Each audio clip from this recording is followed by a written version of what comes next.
आप जो बाकी तीनों सब्जेक्ट्स हैं, मैथ्स, रीजनिंग और इंग्लिश, इसमें मिनिमम 90% स्कोर पहले अचीव कर लो। ठीक है, ये मेरा फॉर्मूला है। ठीक है, टेलीग्राम ग्रुप्स में भी कई टाइप के ग्रुप्स हैं। कुछ ग्रुप्स हैं जिनमें केवल बकवास होती है, कुछ ना होता। मैं जब प्रिपेयर करता था तो मैं जो मॉक टेस्ट देता था वो यही सोच के देता था कि यही मेरा फाइनल है, यही मेरा फाइनल टेस्ट है, इसमें जो मार्क्स आएंगे मेरे वही फाइनल मार्क्स हैं। ठीक है, टफ क्वेश्चंस करने से कुछ नहीं होता।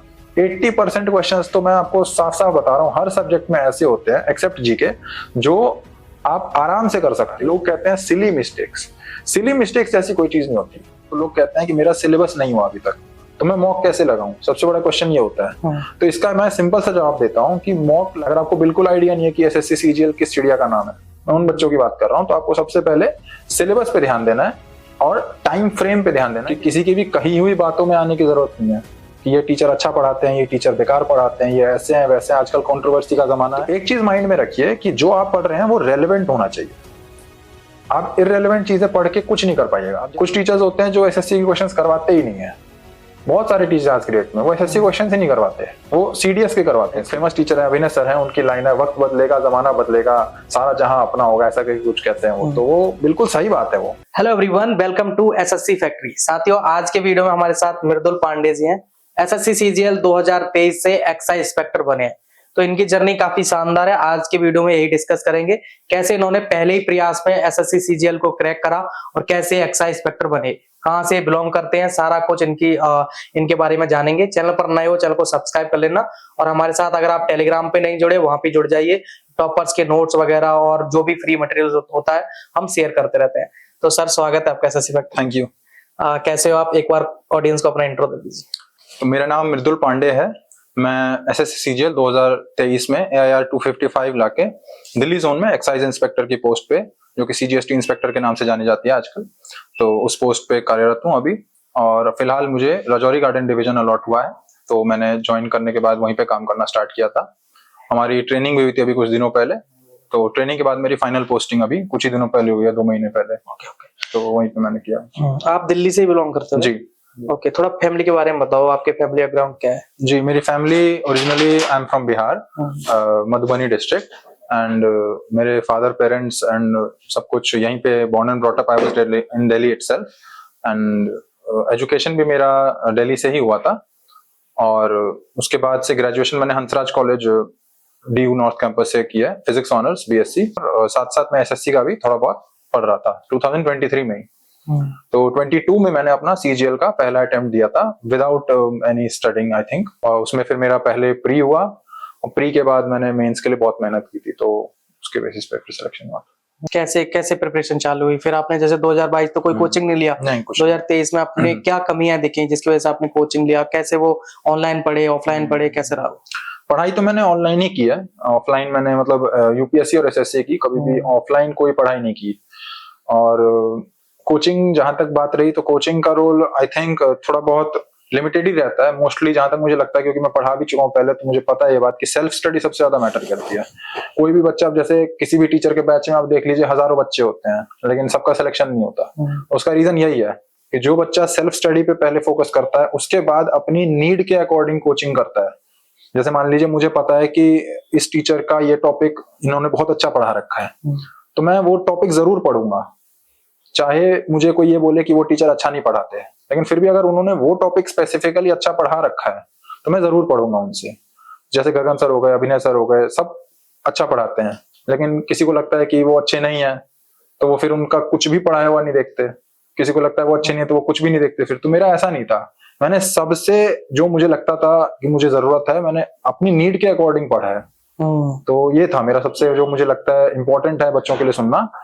साथियों, वीडियो में आगे बढ़ने से पहले आप सभी लोगों को मैथ के लिए मैं प्रीवियस ईयर की किताब सजेस्ट कर रहा हूं, पिनेकल की। इसमें प्रीवियस ईयर के सारे ही क्वेश्चंस कवर करे गए हैं फेब 2024 तक के। जैसा कि आप इसमें देख सकते हो, 6800+ TCS MCQs पिछले जो सालों में एग्जाम हुए हैं, चाहे CHSL की बात करें, CGL की बात करें, CPO की बात करें, सारे ही क्वेश्चंस हैं। और आप सभी लोग जानते हो पिनेकल पे आंख मूंद के भरोसा कर सकते हो, सारे टॉपर सजेस्ट करते हैं क्योंकि ये एरर फ्री है, बहुत अच्छे से इसमें सारे क्वेश्चंस आपके कवर करे गए हैं। अगर आप इतना भी कर लेते हो तो ये सफिशिएंट होता है, क्योंकि 6800+ क्वेश्चंस आप करोगे तो आपकी प्रैक्टिस बेहतरीन हो जाएगी। जो सिली मिस्टेक्स आप करते हो लगातार और कैलकुलेशन की जो प्रैक्टिस है वो शानदार हो जाएगी। तो इस किताब को खरीद के अपनी तैयारी को शानदार कर सकते हैं। बाकी अब आगे का वीडियो देखिए। कि किसी की भी कही हुई बातों में आने की जरूरत नहीं है कि ये टीचर अच्छा पढ़ाते हैं, ये टीचर बेकार पढ़ाते हैं, ये ऐसे हैं वैसे हैं। आजकल कंट्रोवर्सी का जमाना है, तो कंट्रोवर्सी में पढ़ने की कोई जरूरत नहीं है। आपको अपनी पढ़ाई से मतलब है। जो टॉपिक आपको लगता है जिस टीचर ने अच्छा पढ़ाया है वो जरूर पढ़िए, उनसे सीखने को जरूर कुछ ना कुछ मिलेगा, क्योंकि वो यूं ही इस मुकाम तक नहीं पहुंचे। ठीक है, और हम कौन होते हैं टीचर्स को जज करने वाले, है ना। तो ये था मेरा मेन पॉइंट। मतलब आपका कहने का मतलब ये है कि आपको एक टीचर पर डिपेंड नहीं होना। हाँ, बिल्कुल। आपके सिलेबस के हिसाब से जो भी इम्पोर्टेंट कोई भी अच्छा कहीं भी मिल रहा है वहां से पढ़ लो। बिल्कुल बिल्कुल, है ना। हाँ, क्योंकि अगर ऐसा होता है ना कि हर टीचर कुछ ना कुछ अलग पढ़ाते हैं, तो हाँ, इस चक्कर में ये भी नहीं होना चाहिए कि हर समय नई नई चीजें एक्सप्लोर ही करते रह जाओ, रिवाइज मत करो। रिवीजन भी बहुत इंपॉर्टेंट है। तो इसके लिए मैं एक चीज करता था कि मैं किसी भी हालत में मॉक्स रेगुलरली दे देता। बच्चे क्या करते हैं, केवल पढ़ते रहते हैं पहले, फिर मॉक देने जाते हैं। मेरा ऐसा नहीं था, मैं पढ़ता भी था, साथ साथ मॉक भी देते रहता था। कई बच्चों को मैं भी, जैसे आजकल डाउट्स आते हैं टेलीग्राम पे मेरे पास, तो लोग कहते हैं कि मेरा सिलेबस नहीं हुआ अभी तक, तो मैं मॉक कैसे लगाऊं। सबसे बड़ा क्वेश्चन ये होता है। तो इसका मैं सिंपल सा जवाब देता हूं कि मॉक लगाने का मतलब ये नहीं होता कि आपके एक बारी में 390 में से 360 नंबर आ जाने चाहिए, ऐसा नहीं होता, या 200 में से 180 आ जाने चाहिए, ऐसा नहीं होता। आपने जो पढ़ रखा है, क्या आप उन सब्जेक्ट, उन टॉपिक से क्वेश्चन सही तरीके से कर पा रहे हो या नहीं कर पा रहे हो, पहले ये देखो।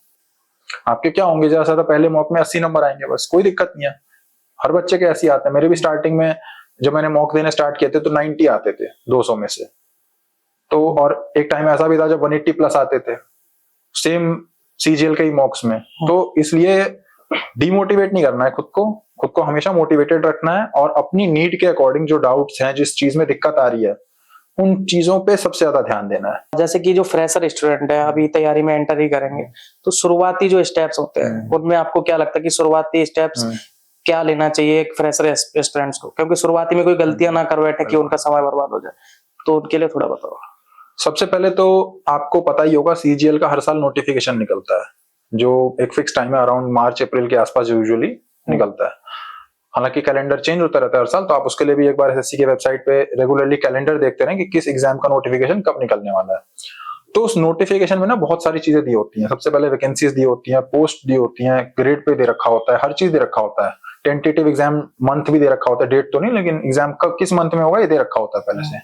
तो आप वो देखो ध्यान से कि आपके पास कितना टाइम है पढ़ने के लिए। जैसे अगर अब बच्चे 2024 तो हो चुका है, तो 25 के लिए जो बच्चे प्रिपेयर कर रहे हैं उनको सबसे पहले ये देखना होगा कि उसका नोटिफिकेशन कब आ सकता है टेंटेटिवली, और उसके बाद एग्जाम का टाइम कितना मिलेगा। तो इस हिसाब से आप प्रिपेयर करिए कि आपको जो नेक्स्ट अटेम्प्ट है उसके लिए कितना टाइम बचा है और क्या क्या काम बचा है। सबसे पहले तो कितना टाइम बचा है वो तो आपको पहले नोटिफिकेशन में दिख जाएगा। अब काम पे आ जाते हैं, तो जो सिलेबस है, सिलेबस जो लोग कहते हैं, वो भी एसएससी की ही नोटिफिकेशन में दे रखा होता है। तो अगर आप ध्यान से देखिएगा तो हर सब्जेक्ट का सेपरेट उन्होंने दे रखा है डिस्क्रिप्शन कि इस लेवल तक आएगा। अब इसका मतलब ये नहीं है कि वो एकदम ही वर्ड टू वर्ड फॉलो करना है, लेकिन हाँ, ऑन एन एवरेज आपको पता चल जाएगा कि प्रोबेबिलिटी है, ट्रिग्नोमेट्री है, टाइम स्पीड डिस्टेंस है, तो ये सब टॉपिक्स हैं, आपको पहले वो नोट करना है। अगर आपको बिल्कुल आइडिया नहीं है कि एसएससी सीजीएल किस चिड़िया का नाम है, मैं उन बच्चों की बात कर रहा हूं, तो आपको सबसे पहले सिलेबस पे ध्यान देना है और टाइम फ्रेम पे ध्यान देना है कि आपके पास क्या टाइम लिमिट बची है और क्या क्या पढ़ना है, आपको क्या क्या करना है। तो आप सबसे पहले वो नोट कर लीजिए अलग से, ठीक है। फिर देखिए कि आपका बैकग्राउंड क्या है। अगर आप साइंस बैकग्राउंड से, आपकी मैथ्स स्ट्रांग है ऑलरेडी, जैसा कि मेरे साथ था, मैंने फिजिक्स ऑनर्स कर रखी है, तो मेरे पास मैथ्स का थोड़ा एडवांटेज था। ऐसा नहीं कहूंगा कि मुझे सब कुछ आता था, क्योंकि मुझे भी बहुत सारे टॉपिक्स नहीं आते थे, जैसे सीआई एसआई वगैरह मैं भूल गया था, काफी दिन हो गए थे पढ़े हुए। लेकिन ट्रिग्नोमेट्री वगैरह तो मतलब 12th तक बच्चा पढ़ता है, तो उसमें ज्यादा दिक्कत नहीं थी मुझे, तो इसलिए। और बाकी चीजें जो आपको टॉपिक जिसमें दिक्कत आ रही है, उनके लिए आप फिर सोर्सेज देखिए। जैसे मैथ्स में अगर ट्रिग्नोमेट्री आपको नहीं आती है, तो आप अलग अलग टीचर्स के सिर्फ कुछ क्लासेस देखिए, एक एक क्लास देखिए अलग अलग टीचर्स का, और फिर देखिए कि किन टीचर से आपको अच्छे से समझ आ रहा है। और आज की डेट में तो फ्री ऑफ कॉस्ट कंटेंट ही इतना ज्यादा अवेलेबल हो गया यूट्यूब पे और टेलीग्राम वगैरह पे कि आप सिर्फ उतना ही पढ़ लीजिएगा तो वही बहुत बड़ी बात हो जाएगी। तो पेड कोचिंग अगर कोई अफोर्ड नहीं कर सकता है, कोई कर सकता है तो well and good. Live batches में बहुत अच्छा पढ़ाते हैं टीचर्स ऑब्वियसली, क्योंकि उसमें अपडेटेड कंटेंट होता है, लेटेस्ट एग्जाम्स के सारे पीवाईक्यूज होते हैं, सब कुछ होता है उसमें, बेटर तो वही है। लेकिन अगर कोई वो अफोर्ड नहीं कर सकता तो उसको ये नहीं लगना चाहिए कि मैं कोई पीछे हूँ किसी से, क्योंकि 90% क्वेश्चंस जो है वो हर साल रिपीट होते हैं, सबको पता है। ठीक है, अभी बीच में एसएससी में न्यू वेंडर का भी एक चल रहा था कि नया वेंडर आने वाला है, कुछ नहीं हुआ उसका, है ना। आ भी जाता तो भी कुछ नहीं होता, कुछ खास नहीं होता, थोड़ा बहुत वेरिएशन आता। तो इसलिए इस मिसकंफ्यूजन में रहने की जरूरत नहीं है कि हमें कोई बहुत अलग सी चीज करने की जरूरत है हर अटेम्प्ट में। वही क्वेश्चंस हैं, वही एसएससी है, वही वेंडर है, तो आपको बस उन्हीं पीवाई की उसको अच्छे से अपने हिसाब से अपनी दिक्कतों को ध्यान में रखते हुए बार बार प्रैक्टिस करनी है। ओके, आपने एक बात बोली कि अगर पेड कोर्स ले रहे हैं तो जनरली क्या होता है, पेड कोर्स ले रहे हैं तो टीचर्स जो बता रहा है वैसे वैसे, हाँ, वैसे वैसे करना है।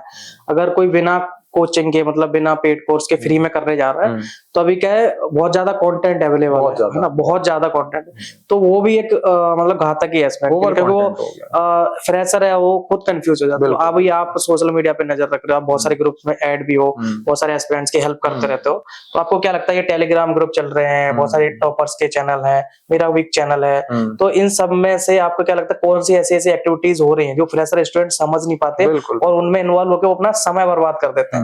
सबसे पहले तो डिस्ट्रैक्ट नहीं होना है। आजकल रिलेशनशिप इश्यूज और फैमिली इश्यूज और फाइनेंशियल इश्यूज, इन बेसिस पे बहुत ज्यादा फेक मोटिवेशन क्रिएट किया जा रहा है मीडिया पे कि मेरा ब्रेकअप हो गया, या मेरी फैमिली में बहुत दिक्कत है, या मेरा ऐसा है, मेरा वैसा है। इन सब चीजों पे आपको ज्यादा ध्यान नहीं देना है, क्योंकि ये सब चीजें डिस्ट्रैक्शन होती हैं। ठीक है, सबसे बड़ी बात यह है कि ये सब चीजें टेम्पररी हैं। आपको ध्यान देना है आपके सब्जेक्ट में आपको किस चीज पे दिक्कत आ रही है, उस पे। जैसे अगर आपको टाइम, स्पीड एंड डिस्टेंस के क्वेश्चन नहीं सॉल्व हो रहे हैं, तो आप उस चीज पे ध्यान दो। आपकी फैमिली में आपके पिताजी के ऊपर लोन चल रहा है तो आपको दिक्कत आ रही है पढ़ने में, ये चीज मैटर नहीं करती है। हाँ बिल्कुल ये प्रॉब्लम है, लेकिन ये चीज से आपको ध्यान देने पे, इस पे क्या फर्क पड़ेगा? इसका कोई फर्क नहीं पड़ेगा आपकी पढ़ाई पे, है ना। तो इसलिए आपको सबसे पहले तो जो मेन काम है पढ़ाई, उस पे ध्यान देना है। ठीक है, टेलीग्राम ग्रुप्स में भी कई टाइप के ग्रुप्स हैं। कुछ ग्रुप्स हैं जिनमें केवल बकवास होती है, कुछ ना होता उसमें, कोई यूजफुल डाउट डिस्कशन नहीं होता, कभी भी उसमें डाउट डिस्कशन करने वाले स्टूडेंट्स नहीं होते, केवल इररिलेवेंट चिट चैट चलती है उसमें सारा टाइम। तो आप अपने आप को उससे बचाइए, खुद आइडेंटिफाई करिए। ठीक है, क्योंकि मार्केट में बहुत सामान पड़ा है, लेकिन हर सामान आप खरीदो ये जरूरी नहीं है। आपको क्या कंज्यूम करना है, आपको क्या यूज करना है, वो आपके ऊपर है। ठीक है, अगर आप अपना टाइम वेस्ट करना चाहते हो तो फिर तो बहुत ऑप्शंस अवेलेबल है, लेकिन टाइम यूटिलाइज करने के लिए बहुत कम ऑप्शंस अवेलेबल होते हैं।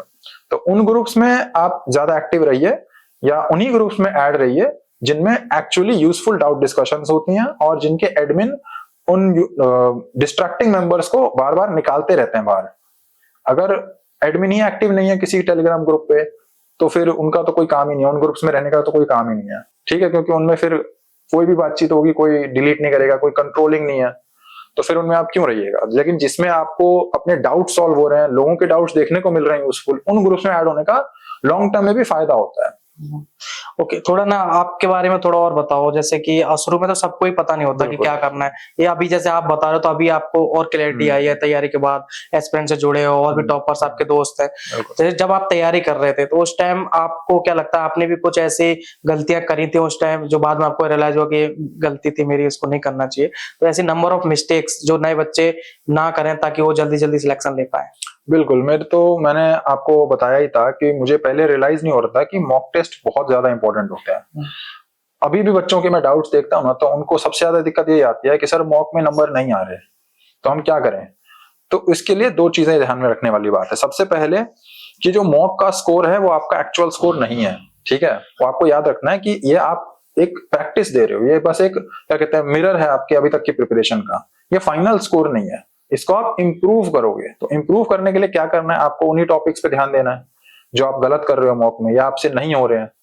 तो उन पे कैसे ध्यान देना है, तो उनके लिए आपको फिर टीचर्स का ध्यान देना पड़ेगा कि आपको उन टीचर्स से पढ़ना है जिनका कंटेंट आपको समझ आ रहा है। अब अगर आपका दोस्त किसी टीचर से पढ़ता है लेकिन आपको उसका कंटेंट नहीं समझ आ रहा है, तो आप जबरदस्ती अपने दोस्त की वजह से वहां जा रहे हो, आपका फायदा तो कुछ हो नहीं रहा। तो इसलिए अपने आप को ध्यान में रख के प्रिपेयर करना है हमेशा, अपनी प्रिपरेशन लेवल को किसी से कंपेयर नहीं करना। अब कोई साइंस बैकग्राउंड से है, उसकी मैथ्स स्ट्रांग है, आप आर्ट्स बैकग्राउंड से हो, आपकी मैथ्स थोड़ी वीक है, मान लेते हैं, ऐसा कोई रूल नहीं है, लेकिन फिर भी अगर मान लेते हैं, तो आपको किसी ऐसे टीचर से पढ़ना चाहिए जो बेसिक लेवल से, एकदम ही बेसिक लेवल से मैथ्स पढ़ाता हो, है ना। किसी ऐसे टीचर से पढ़ने की कोई जरूरत नहीं है जो थोड़ा सा फास्ट फॉरवर्ड वे में पढ़ाते हैं। हर टाइप के टीचर्स हैं, तो आपको ढूंढने पे मिल जाएंगे। तो सबसे पहले तो अपने आप को ध्यान में रखिए, किसी और से कंपेयर मत कीजिए। दूसरी बात कि जब आप पढ़ने बैठते हैं तो एक चीज माइंड में रखिए कि जो आप पढ़ रहे हैं वो रेलेवेंट होना चाहिए। आप इररेलेवेंट चीजें पढ़ के कुछ नहीं कर पाइएगा। अब जैसे आप अगर एसएससी की प्रिपरेशन कर रहे हैं और आप क्वेश्चंस बैंकिंग के सॉल्व कर रहे हैं या सीडीएस के सॉल्व कर रहे हैं, वो ये नहीं मैं कह रहा हूं कि गलत है, करना चाहिए बिल्कुल, लेकिन वो तब करना चाहिए जब आपके एसएससी के जो क्वेश्चंस हैं वो पूरे हो गए हों।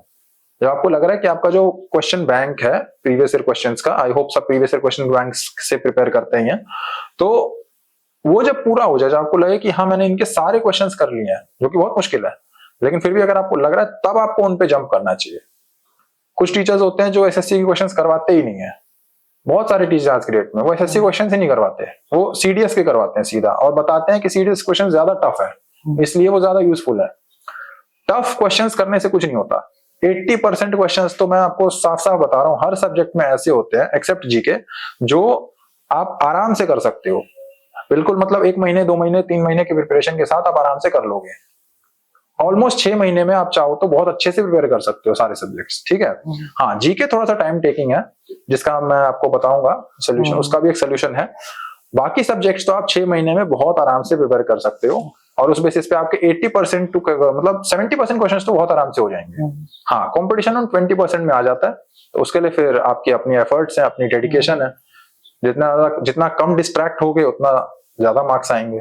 चलिए अभी ना आपके सब्जेक्ट वाइज स्ट्रेटजी को थोड़ा डिस्कस करते हैं, क्योंकि आपका फर्स्ट अटेम्प्ट में क्लियर हुआ है, तो बहुत सी चीजें क्लियर आपकी स्ट्रेटजी में ऐसी चीजें होंगी जो इन बच्चों को पता चलेंगे, तो उनको वो बहुत हेल्प करेगी। तो आप शुरू मैथ से ही करते हैं, थोड़ा मैथ के बारे में बताओ कि अभी जो नए बच्चे आ रहे हैं या फिर जो स्ट्रगल कर रहे हैं, तो कैसे मैथ को इम्प्रूव कर सकते हैं, कैसे मैथ में अच्छा स्कोर कर सकते हैं, उसके लिए उनको क्या क्या रिसोर्सेज लगेंगे और शुरुआत कैसे करना है उसका थोड़ा बताओ। देखिए, 2 तरह के स्टूडेंट्स होते हैं यूजुअली मैथ्स में। एक होते हैं जिनका बैकग्राउंड थोड़ा सा मैथमेटिक्स से रिलेटेड होता है, जैसे मैं हो गया, मैं फिजिक्स ऑनर्स हूं, तो मुझे थोड़ा सा मैथमेटिक्स पहले से इंटरेस्टिंग लगता था हमेशा से। और दूसरी कैटेगरी होती है जिनको मैथ्स बहुत बेकार लगती है, ठीक है। वो लोग चाहते हैं कि मैथ्स ना पढ़ें या फिर मन नहीं लगता मैथ्स पढ़ने में, ऐसा लोग बोलते हैं। तो जो पहली कैटेगरी के स्टूडेंट्स हैं उनके लिए तो कोई बहुत ज्यादा दिक्कत नहीं है, उनको पहले से पता है कि उनको इस टॉपिक में दिक्कत है, तो उनको सिर्फ यही पढ़ना है। जैसे मुझे था, मुझे पता था कि मुझे CISI में दिक्कत है, मुझे कंपाउंडिंग में दिक्कत है थोड़ी सी, मुझे प्रोग्रेसिव सीक्वेंसेस होते हैं उसमें थोड़ी सी दिक्कत है, तो मैंने वो चीजें पढ़ी अलग से। लेकिन जो बच्चे मैथ्स में बिल्कुल ही कहते हैं अपने आप को बिगिनर है, तो उनके लिए तो मैं पहले ये बताना चाहूंगा कि देखिए, आपको अगर ऐसा लग रहा है कि आपको बिल्कुल ही मैथ्स नहीं आती, तो ये तो गलत बात है, ठीक है। इतनी तो मतलब मल्टीप्लिकेशन, डिवीजन, एडिशन, सब्ट्रैक्शन सबको आती है कि नॉर्मल मैथ्स कोई भी बच्चा देख के कह सकता है कि हाँ ये क्वेश्चन किस टॉपिक का है, ये मैं बता दूंगा। अब ट्रिगो का क्वेश्चन है, साइन थीटा कॉस थीटा लिखा है वहां पे, तो आपको देख के पता चल जाएगा कि ये ट्रिगो का क्वेश्चन है। और अगर आपसे वो ट्रिगो का क्वेश्चन नहीं हो रहा है, ठीक है, तो आप ट्रिगो पढ़ो अलग से। अब ये मत बोलो कि मुझे कुछ आता ही नहीं है, ऐसा नहीं हो सकता। टाइम स्पीड डिस्टेंस है, मैंने आपको पहले बताया था, सारे टॉपिक्स जो है वो पहले नोट करिए, ठीक है। टॉपिक्स को नोट करके उनको अलग से टॉपिक वाइज पढ़िए, फिर देखिए कि उन टॉपिक के क्वेश्चंस आपसे हो रहे हैं या नहीं हो रहे हैं। अगर आपसे उन टॉपिक क्वेश्चंस नहीं हो रहे हैं, तो ऐसा हो सकता है कि आपने जिन टीचर से पढ़ा हो उनका आपको ना समझ आया हो। ऐसा होता है, जैसे मैं खुद भी पढ़ाता था पहले, तो होता था कुछ टीचर्स, कुछ बच्चों को मुझसे नहीं समझ आता था, कुछ को बहुत ज्यादा अच्छे से समझ आता था। तो वो आपके ऊपर है। फिर आप हो सकता है किसी और टीचर का सेम कंटेंट पढ़ के देखिए, मतलब सेम टॉपिक पढ़ के देखिए, हो सकता है उन्होंने जैसा पढ़ा रखा हो आपको उनसे अच्छे से समझ आ जाए, फिर क्वेश्चन सॉल्व होने लग जाए। हाँ, ये थोड़ा टाइम टेकिंग प्रोसेस है और टाइम तो लगता ही है, इसमें तो कोई कुछ नहीं कर सकता, क्योंकि कंपटीशन सारा इसी बात का है कि जो क्वेश्चन आप गलत कर रहे हो वो आप सही कर लो। सिंपल सी बात है, क्योंकि 80% क्वेश्चन सब सही करेंगे, जो 20% गलत कर रहे हैं सब, वो क्वेश्चंस अगर आप सही कर लोगे तो आप उनसे आगे निकल जाओगे। अब जैसे हम मॉक टेस्ट देते हैं, तो मॉक टेस्ट देते वक्त परसेंटाइल दिखाता है, उसमें परसेंटाइल सबसे इंपॉर्टेंट चीज होती है, वो आपको दिखाता है कि आप कितने लोगों से आगे हो। तो जब आप मॉक टेस्ट देते हो तो आपको एक चीज ध्यान में रखनी चाहिए कि हमेशा 90% से ऊपर आपकी परसेंटाइल रहे। प्री में कम से कम 90%, और मेंस में अगर आप अपना ड्रीम्स जॉब चाहते हो एकदम ही बढ़िया, तो 95 प्लस रहना चाहिए, ये मेरा मानना है। क्योंकि 95 प्लस का मतलब हो जाएगा कि फिर आपका सिलेक्शन तो पक्का है ही, प्लस आपकी जो ड्रीम जॉब और ड्रीम लोकेशन है दोनों आपको मिल जाएंगे। Okay. तो ये चीजें कुछ थी जो मैंने अपने ऑब्जर्वेशन से थोड़ा सा कोशिश की कि हाँ मैं मेंटेन कर पाऊं। ओके अभी ना इंग्लिश के बारे में थोड़ा बताओ, और इंग्लिश का थोड़ा लेवल बताओ पहले कि लेवल क्या है, उसमें कंफ्यूजन रहता है। कोई तो द हिंदू पढ़ रहा है, कोई बच्चों के कॉमिक्स से निकाल रहा है वोकैब, तो उसका लेवल बताओ, कैसे माइंडसेट करे कि यहाँ से इतना हेल्प होगा, क्या उसके वोकैब की कौन सी बुक रहेगी, थोड़ा वो बताओ। इंग्लिश के लिए ना एक्चुअली इंग्लिश जो अब आने लग गई है, प्री में तो खैर उतनी मुश्किल नहीं होती है, मेंस में भी कोई मुश्किल नहीं थी इस बार। सीजीएल 2023 में तो खैर काफी इजी थी। 2022 में अच्छा लेवल था इंग्लिश का, 23 में तो बहुत इजी था, लेकिन 22 में थोड़ा अच्छा लेवल था। तो अब आप देख सकते हैं इस बात से कि कुछ कुछ जैसा मुझे फील हुआ है, बैंकिंग के जो इंग्लिश के पेपर्स होते हैं ना, उनका लेवल आने लग गया अब सीजीएल में। हाँ, उतना टफ नहीं, हालांकि उसमें कोई बहुत ज्यादा टफ नहीं होता, मैंने दिए थे उसके पेपर, लेकिन बैंकिंग के पेपर अगर आप थोड़े से सॉल्व करो एसएससी के साथ साथ, तो आपकी ज्यादा हेल्प होगी। बच्चे क्या करते हैं, सिर्फ एसएससी के पीवाईक्यू सॉल्व करते हैं, जो कि है ठीक है, कोई कम नहीं है, बहुत है, लेकिन साथ साथ आप बैंकिंग के क्वेश्चंस जो होते हैं, या किसी ऐसे टीचर से भी पढ़ सकते हैं जो बैंकिंग लेवल का पढ़ाते हैं। जैसे जयदीप सर हैं, जयदीप सर के जो पढ़ाने का तरीका था मुझे बहुत अच्छा लगा था, क्योंकि वो जो क्वेश्चंस करवाते हैं उनका थोड़ा सा रहता है कि सिर्फ एसएससी का ना करवाओ, उनके अलावा और भी जो आसपास के हैं उनका भी करवाओ। निमिषा बंसल मैम है, इंग्लिश की बहुत फेमस है, वो भी बैंकिंग का पढ़ाती हैं। तो जो बैंकिंग लेवल के इंग्लिश के पीवाईक्यूज हैं, आई थिंक अगर आप, जैसे वोकैब है, वोकैब के लिए लोग बहुत ज्यादा डरे रहते हैं, तो अगर आप देखेगा ना ध्यान से, तो एसएससी सीजीएल मेंस के जो पीवाईक्यूज है और बैंकिंग के जो पीवाईक्यूज है वो काफी सिमिलर हो गए आप इंग्लिश में। तो आप सीजीएल के साथ साथ बैंकिंग के पीवाईक्यूज को भी ध्यान में रख के करिए, तो आपकी इंग्लिश में बहुत हेल्प होगी मेरे हिसाब से। उनके क्वेश्चंस और अब सीजीएल मेंस के क्वेश्चंस बहुत मतलब सिमिलर हो गए। प्री में भी अब वैसे क्वेश्चंस आने लग गए। तो पीक्यूआरएस हो गया, पीक्यूआरएस में लोग बहुत परेशान होते हैं, तो पीक्यूआरएस के लिए एक मनीषा बंसल मैम है, उनकी बुक आती है पीक्यूआरएस की, येलो कलर की, उससे मैंने पढ़ा था, तो उसमें बहुत हेल्प हुई थी मेरी। और साथ साथ वीडियोस भी देखे थे उन्हीं के, जो वो बुक से ही पढ़ाती थी, तो उससे मेरी बहुत हेल्प हुई थी। पीक्यूआरएस एक बहुत ही आजकल वो हो गया, हवा सा बन गया है पीक्यूआरएस का। हालांकि वही बात है, अब 2023 में मेरे पेपर में तो आया ही नहीं था, लेकिन फिर भी 2022 में बहुत अच्छे लेवल का आया था। और अभी भी जो मॉक टेस्ट आ रहे हैं, मैंने देखा है कुछ बच्चे बता रहे थे कि बहुत अच्छे लेवल के पीक्यूआरएस आ रहे हैं मॉक टेस्ट में। तो उसके लिए मनीषा बंसल मैम है, मनीषा बंसल मैम की एक पीक्यूआरएस की बुक आती है नियॉन पब्लिकेशंस की, वो बहुत अच्छी बुक है मेरे हिसाब से। बाकी भी और भी सोर्सेज हैं, आप चाहे तो उनसे ही पढ़ सकते हैं, बाकी मैंने इससे पढ़ा था, मैं ये बता रहा हूँ। और रीडिंग के लिए थोड़ा बताओ कि रीडिंग कहाँ से करें एग्जैक्ट, जो कि रिलेवेंट हो और हेल्प करे। रीडिंग के लिए एक टेलीग्राम चैनल आता है, आई होप आप सबने देखा होगा, इंग्लिश माध्यम के नाम से। इंग्लिश माध्यम के जो कॉम्प्रिहेंशन और जो वो एक्सप्लेन करती है कॉम्प्रिहेंशन को पढ़ने का तरीका, वो बहुत अच्छा होता है। बाकी निमिषा बंसल मैम है, उनका भी बहुत अच्छा होता है। सुबह सुबह रोज मॉर्निंग में वो न्यूज़पेपर का जो आरसी है वो एक बार एक्सप्लेन करती हैं, उसके बेसिस पे क्वेश्चन भी सॉल्व करवाती हैं। तो इन दोनों से मैंने बहुत हेल्प ली थी, एक इंग्लिश माध्यम से और एक निमिषा बंसल मैम के लेक्चर से। इन दोनों से मेरी बहुत हेल्प हुई थी इंग्लिश में। ओके अभी जीकेजीएस की बात करते हैं। और जीकेजीएस में ना थोड़ा करंट अफेयर और प्रीवियस ईयर इनको सेग्रेगेट करके बताना। एक तो ये होता है बच्चे ना सुबह सुबह 1-1.5 घंटा करंट अफेयर को देते हैं, पूरा वीडियो देख रहे हैं बैठ के टीचर्स के, वो करना सही है कि नहीं? क्योंकि पूरे दिन का 1.5 घंटा अगर उसी में चला जाए तो मेरे हिसाब से सही नहीं है। आपको क्या लगता है करंट अफेयर कैसे तैयार करें?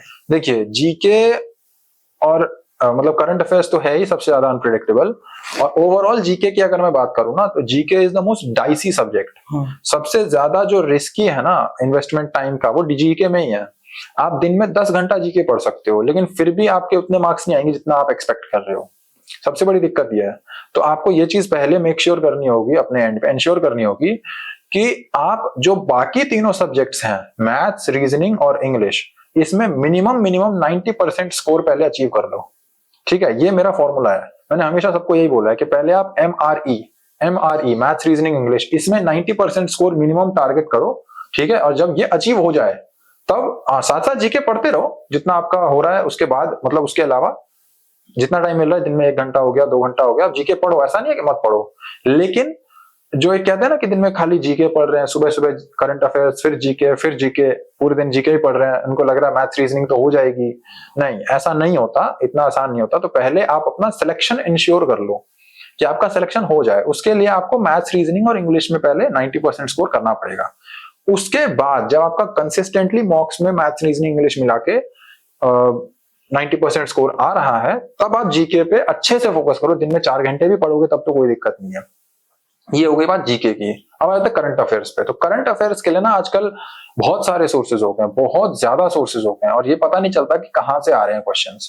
कभी कभार कुछ ऐसी चीजें आ जाती हैं जो आज से 4 साल पहले, 40 साल पहले कभी भी हुई होती हैं, और वो फिर क्वेश्चन में आ जाती हैं। उन चीजों पे ज्यादा घबराना नहीं है, क्योंकि ये बात याद रखिए कि वो क्वेश्चंस इस टाइप के होते हैं जो किसी से भी नहीं होंगे। आई मीन वो सिर्फ उसी बंदे से होंगे जिसने वो चीज स्पेसिफिकली पढ़ी होगी और याद कर रखी होगी। उन चीजों के पीछे ज्यादा नहीं भागना है, क्योंकि ऐसा होगा कि फिर आपके पास इतना ज्यादा मतलब डेटा हो जाएगा कि आपके लिए रिवाइज करना इम्पॉसिबल हो जाएगा। तो एक चीज आपको ध्यान में रखनी है कि आप जो भी पढ़ रहे हैं वो रिवाइज जरूर करें, क्योंकि अगर आप रिवाइज नहीं करिएगा तो आपके पढ़ने का कोई फायदा नहीं है। और फिर उसके बाद ये आ जाता है कि कहाँ से पढ़ना है। तो एक चैनल है अड्डा 247, उनकी करंट अफेयर्स के लेक्चर्स आते रहते हैं रेगुलरली। उस पे अगर आप देखिएगा ध्यान से तो काफी क्रिस्प वे में वो फटाफट क्वेश्चंस करवाते हैं और बहुत ही शॉर्ट क्वेश्चंस होते हैं वो, तो आप चाहे तो उनसे पढ़ सकते हैं। बाकी रेगुलर एक मैगजीन आती है स्पीडी करके, करंट अफेयर्स की स्पीडी मैगजीन बहुत फेमस है, तो मैंने उससे भी थोड़ा सा पढ़ा था। लेकिन जैसा कि मैंने कहा, मैंने कभी भी मतलब जीके को बहुत ज्यादा टाइम नहीं दिया, शायद इसीलिए मेरे उतने ज्यादा मार्क्स आए भी नहीं। लेकिन फिर भी अगर कोई चाहता है कि उसका जल्दी सिलेक्शन हो तो उसके लिए पहले उसे सबसे पहले मैथ्स, रीजनिंग, इंग्लिश को स्ट्रॉन्ग करना ही पड़ेगा। जीके अगर आप शुरुआत से बहुत ज्यादा टाइम देके पढ़ोगे तो आपको ऑब्वियसली फिर मैथ्स, रीजनिंग, इंग्लिश में उतना ज्यादा टाइम देने को नहीं मिलेगा, फिर आपका सिलेक्शन ही नहीं होगा, तो फिर आप अच्छी रैंक कैसे लाओगे। तो पहले आपको सिलेक्शन इंश्योर करना है, उसके बाद अच्छी रैंक लाने के लिए जीके अच्छे से पढ़ना है, मेरा ये कहना है। अभी ना आप रिवीजन कैसे करते थे उसके बारे में थोड़ा बताओ, और नोट्स कैसे बनाते? बिल्कुल, तो नोट्स तो आप सब्जेक्ट वाइज बनाइए। सबसे पहले हर सब्जेक्ट की कम से कम एक अलग नोटबुक होनी चाहिए। चाहो तो आप करंट अफेयर्स की एक सेपरेट नोटबुक बना लो, या जीके में ही साइड साइड में पर डे जो आप जीके नोट कर रहे हो उसी के साइड में करंट अफेयर्स उससे रिलेटेड नोट कर लो। जैसे परमार सर पढ़ाते हैं तो वो करंट अफेयर्स को जीके से रिलेट करके पढ़ाते हैं, जो कि बहुत अच्छा तरीका है। आपको पता चल जाएगा कि आपने ये टॉपिक कहाँ से पढ़ा था और क्यों पढ़ा था, पहली बात। और दूसरी बात कि आपका जो पढ़ने का तरीका है वो बहुत मैटर करता है। आप रेलेवेंट चीजें पढ़ते हो या इररेलेवेंट चीजें पढ़ते हो। जैसे अगर आप मॉक में कोई चीज आ रही है और आप वो टॉपिक पढ़ ही नहीं रहे हो या उस टाइप के क्वेश्चंस नहीं कर रहे हो, जैसे अगर ट्रेन के क्वेश्चंस आ रहे हैं मैथ्स में, है ना, टाइम स्पीड डिस्टेंस में ट्रेन के क्वेश्चंस आ रहे हैं, आप ट्रेन के क्वेश्चंस प्रैक्टिस ही नहीं कर रहे, तो फिर आपका कभी मार्क्स इंप्रूव नहीं होगा। तो आपको उन चीजों पे ज्यादा ध्यान देना है जो एग्जाम्स में आ रहे हैं। और पहली बात ये भी एक चीज मैं बताना चाहूंगा कि पीवाईक्यूज पे बहुत ज्यादा फोकस करने की जरूरत है। कई मॉक्स भी ऐसे होते हैं जो पीवाईक्यू बेस्ड नहीं होते, या फिर पीवाईक्यू से बिल्कुल ही अलग होते हैं, ठीक है, एकदम ही मतलब अलग ही ट्रैक पे चल रहे होते हैं, वो बहुत ज्यादा हार्ड होते हैं। तो उन मॉक्स को ज्यादा सीरियसली नहीं लेना है। जो पीवाईक्यू बेस्ड मॉक्स होते हैं उन पे ज्यादा ध्यान देना है, क्योंकि एसएससी वही है जो पहले थी, अभी भी है, उसमें कोई चेंज नहीं आया। तो आपको हमेशा याद रखना है कि पीवाईक्यूज ही मेन सोर्स है सक्सेस का एसएससी में आज भी। और अब आ जाती है बात कि कितने पीवाईक्यूज करें, 1 साल, 2 साल, 3 साल। तो मेरा ये मानना है कि कम से कम आप 6 साल के पीवाईक्यूज, मतलब 2017 से लेकर 2023 तक के, 17 का पेपर सबको पता है बहुत अच्छा था, तो 17, 16 से आगे के मत करिए, 16 के बाद पैटर्न चेंज हो गया था, तो 16 से लेके अभी तक के पीवाईक्यूज आप कर लीजिए, तो आपको बहुत हेल्प मिलेगी उससे। आपको हर टाइप के पेपर करने का मौका मिल जाएगा, इजी भी, मीडियम भी, डिफिकल्ट भी। तो जितनी ज्यादा वैरायटी ऑफ पीवाईक्यूज आप सॉल्व करेगा, साथ साथ मैंने आपको बोला ही है, इंग्लिश में आप बैंकिंग के क्वेश्चंस भी सॉल्व करिए। मैथ्स में मत करिए, इंग्लिश में जरूर करिए। इंग्लिश में बैंकिंग के क्वेश्चंस करना बहुत इंपॉर्टेंट है आई थिंक अब, क्योंकि बैंकिंग क्वेश्चंस जो है और इंग्लिश के जो नॉर्मल क्वेश्चंस होते हैं सीजीएल के, वो काफी सिमिलर हो गए हैं पैटर्न में। तो ये चीज मैंने खुद ऑब्जर्व की थी जब मैंने बैंकिंग के पीवाईक्यूज लगाए थे। और ऑलिव बोर्ड एक है उसका, जो उस पे एक मैम है सबा मैम से मैंने थोड़ा पढ़ा था बैंकिंग लेवल की, तो मुझे लगा कि ये बहुत यूजफुल है। तो इस तरह से अगर आप थोड़ा मिक्स करके पढ़िएगा ना, वेरिएशन लाइएगा अपनी पढ़ाई में, तो आपको पढ़ने में भी मजा आएगा, आपका मन लगा रहेगा। आपको अगर एक ही चीज बार बार करते रहेगा, जैसे एक ही मॉक टेस्ट बार बार देते रहेगा एक ही प्लेटफॉर्म के, वो भी यूजफुल नहीं है, ठीक है। तो ये मैंने थोड़ा सा वेरिएशन कर करके पढ़ने को मेंटेन किया था कि हाँ, जितना ज्यादा वैरायटी ऑफ चीजें होंगी मेरे पास, उतना ज्यादा मेरे को नॉलेज में डाइवर्सिटी होगी, उतना ज्यादा। आपका फर्स्ट अटेम्प्ट सिलेक्शन हुआ और बहुत सारे एस्पिरेंट्स कई सालों तक संघर्ष करते हैं, स्ट्रगल करते हैं, तो आपको क्या लगता है कि एक एस्पिरेंट्स को क्या ऐसी एस्पिरेंट के अंदर क्वालिटीज होनी चाहिए इस तैयारी में आने से पहले, या फिर तैयारी कर रहा है तो अभी वो डेवलप करे ऐसी क्वालिटीज ताकि उसका जल्दी जल्दी सिलेक्शन हो? बिल्कुल। नंबर ऑफ क्वालिटीज एक एस्पिरेंट के अंदर क्या क्या होनी चाहिए? सबसे पहले तो टाइम की वैल्यू को समझना चाहिए। कि कुछ लोग सोचते हैं कि अभी वो ग्रेजुएशन फर्स्ट ईयर में है तो उनके पास तो अभी बहुत टाइम है, ठीक है, उनको सीजीएल देना है, तो उनको सीजीएल देने के लिए तो अभी 3 साल है। आपके पास 3 साल नहीं है टेक्निकली, ठीक है, क्योंकि जब आप देने जाओगे ना पहले अटेम्प्ट में, तब तक आप रिलैक्स कर रहे होगे, तो आपने 2 साल तो बर्बाद कर दिया होंगे। तो आपके पास कितना टाइम बचा? बस 1 साल। उस 1 साल में से भी आप 6 महीना ये सोच के बिता दोगे कि आपके पास अभी नोटिफिकेशन नहीं आया या एग्जाम कब होगा ये नहीं पता, सारे बच्चे आजकल यही पूछते रहते हैं कि सर मेंस कब होगा, मेंस कब होगा, मेंस कब होगा। मेंस कब होगा इससे क्या फर्क पड़ता है? आप यही मान के चलो ना कि कल ही है। मैं तो सिंपल सी बात कहता हूँ, मैं जब प्रिपेयर करता था तो मैं जो मॉक टेस्ट देता था वो यही सोच के देता था कि यही मेरा फाइनल है, यही मेरा फाइनल टेस्ट है, इसमें जो मार्क्स आएंगे मेरे वही फाइनल मार्क्स हैं। ठीक है, हाँ। तो इस तरह से आप प्रिपेयर करिए कि आपके पास टाइम बहुत कम बचा है। ठीक है, उस हिसाब से आपको प्रिपेयर करना है। हाँ, इसकी भी एक लिमिट है, ज्यादा पैनिक नहीं होना है, इसके लिए कोई अपने आप के ऊपर ओवर प्रेशर करने की जरूरत नहीं है। लेकिन हाँ, जब आप मॉक टेस्ट दे रहे हैं तो ये चीज जरूर ध्यान में रखिए कि आपके पास यही एक मॉक टेस्ट है जिसमें आपको फुल स्कोर लाना है, फाइनल स्कोर होगा ये आपका, पहली बात। दूसरी बात, जब आप अपने मॉक टेस्ट को एनालाइज कर रहे हैं उस चीज में आप बहुत ध्यान से एनालाइज करिए कि आपने कहां कहां कौन कौन से क्वेश्चंस में बहुत ज्यादा टाइम स्पेंड किया है, कहां आपने टाइम स्पेंड किया फिर भी आपके मार्क्स नहीं आए, फिर भी आपने गलत कर दिया। कई बार ऐसा होता है हम 4 मिनट लगाते हैं किसी क्वेश्चन पे, आंसर आ जाता है और फिर पता चलता है कि हमने ये गलती कर दी थी। क्यों हो गई गलती? आपने क्यों ध्यान नहीं दिया कि आपको प्लस करना था या माइनस करना था? लोग कहते हैं सिली मिस्टेक्स। सिली मिस्टेक्स जैसी कोई चीज नहीं होती। मेरा ये मानना है कि सिली मिस्टेक बोल के लोग कहीं ना कहीं एक्सक्यूज देते हैं, अपनी आपको जस्टिफाई करना है कि हाँ ये चीज तो मैं हमेशा सही करता हूँ। ऐसा नहीं होता, आप उसको इग्नोर कर रहे हैं कहीं ना कहीं। आप उसको ध्यान से देखिए, उसको दोबारा प्रैक्टिस करिए, क्योंकि अगर आप इसको अभी सिली मिस्टेक कह के उड़ा दीजिएगा या इसको इग्नोर कर दीजिएगा तो फिर वही मिस्टेक आप एग्जाम में करने वाले हैं, याद रखिएगा, क्योंकि आपने उसको ध्यान नहीं दिया। तो ये कुछ बातें हैं जो बच्चे मुझे लग रहा है कि इग्नोर करते हैं, और मैं खुद भी करता था, इनफैक्ट मैंने खुद भी किया है, तभी सीखा है। चलिए, thank you so much for coming.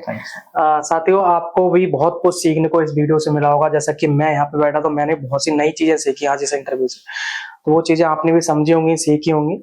और अगर आप लोगों ने टेलीग्राम पे हम लोगों को ज्वाइन नहीं करा तो आप कर सकते हो। इनका भी टेलीग्राम चैनल है, हमारा भी एसएससी फैक्ट्री टेलीग्राम चैनल है, वहां पे जुड़ जाओ। बहुत सारी चीजें, रिलेवेंट चीजें जो आपकी तैयारी में हेल्प करेंगी वो हम लगातार शेयर करते रहते हैं। और ऐसे ही सपोर्ट बनाए रखें, प्यार बनाए रखें एसएससी फैक्ट्री पे। अगर चैनल सब्सक्राइब नहीं किया तो सब्सक्राइब कर लें। और कमेंट सेक्शन तो आपके लिए हमेशा खुला ही है, वहां पे पूछ सकते हो, वहां भी हम रिप्लाई करते रहते हैं। यहाँ तक वीडियो देखने के लिए thank you so much. Bye bye and take care.